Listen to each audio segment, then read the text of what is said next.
ተንኮለኛ ሰዎች ብዙ ጊዜ ካያችኋቸው ስራ ፈት ናቸው። እረፍት የሚበዛባቸው ሰዎች ናቸው። እረፍት የሚያበዙ ሰዎች ተንኮለኛ ናቸው።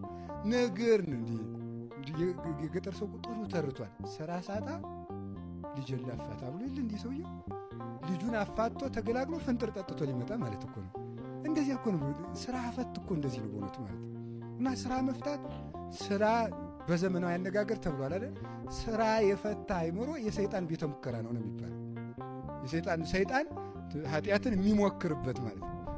ቅዱስ ዮሐንስ አፈወርቅም ይላል ሰይጣን ኃጢአት ያዋጣኛል አያዋጣኝም የሚለውን የሚሞክረው በሰነፍ ሰዎች ነው ይላል።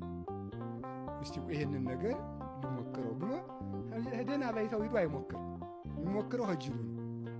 ጅሉ ይሞክርና ይሄ ነገር ጥሩ ነው ያዋጣል እና ሰው መጀመሪያ የ50 ብር ዕቃ ገዝቶ አይደል የ50 ሺህ ብር ንግድ የሚጀምር።